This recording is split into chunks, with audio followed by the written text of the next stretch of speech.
I'm in a dungeon. I can't see very well. Let's keep moving. Things are jumping out, big spells, fighting evil creatures, killing people. Things are appearing and doing headshots. Things are rising from the dead, and you are into it. Hunted's a fast-paced game with a lot of depth. We work for the Lord Mayor of Dyfed. We talk about telling a dark story, but we wanted to make sure that our player was going to experience really diverse environments. Terror's down there in the dark. It was just kind of, me and Rob, our art director, getting together and kind of talking about what would it look like, what would the technology be like, and that's kind of the way that the game evolved. When we first started working on the project, it was important to come up with a style that wasn't as clean as classic high fantasy games can be.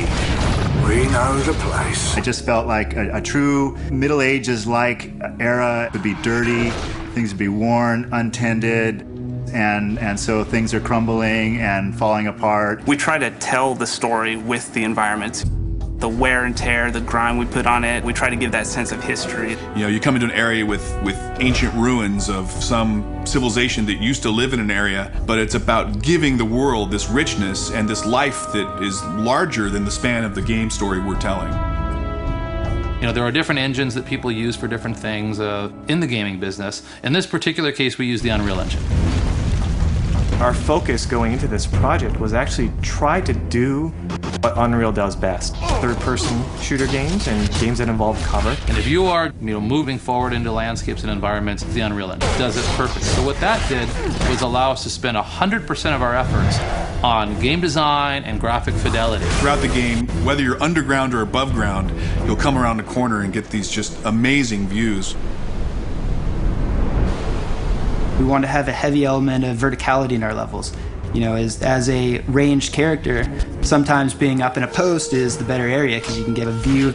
As more of a melee character, you can sit there and protect that area. Use a little help here. Well, this is one of the final areas. When we first started, we talked about doing a tower and doing something big, but it's been done so many times, and we thought, let's do a giant pit instead. There might be a little bit of a spider problem down here. These big pieces of basalt rock, they actually were modeled out in 3D first, so it really has a very sculpted feel. I want them to feel like they're stepping on hard ground and they're climbing up solid stairs and interacting with every facet of the geometry that's on the ground. We need to be at the Fountain of Alicia by morning. It's not so typical in a console game to be able to create your own world.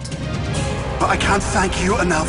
What happens if I could build my own dungeons? And that was the founding principles of Crucible. What we allow the players to do is, jump in there, grab these unique levels that we created, put them in a map, populate them with the enemies you want and the way that you want, and create an experience for somebody else. There's a whole list of parameters that they can put on, whether it's timed or how many waves of enemies. And we just give the user the ability to be the game maker. At first, when the idea was pitched to me, I actually thought we're crazy. Those beasts are everywhere.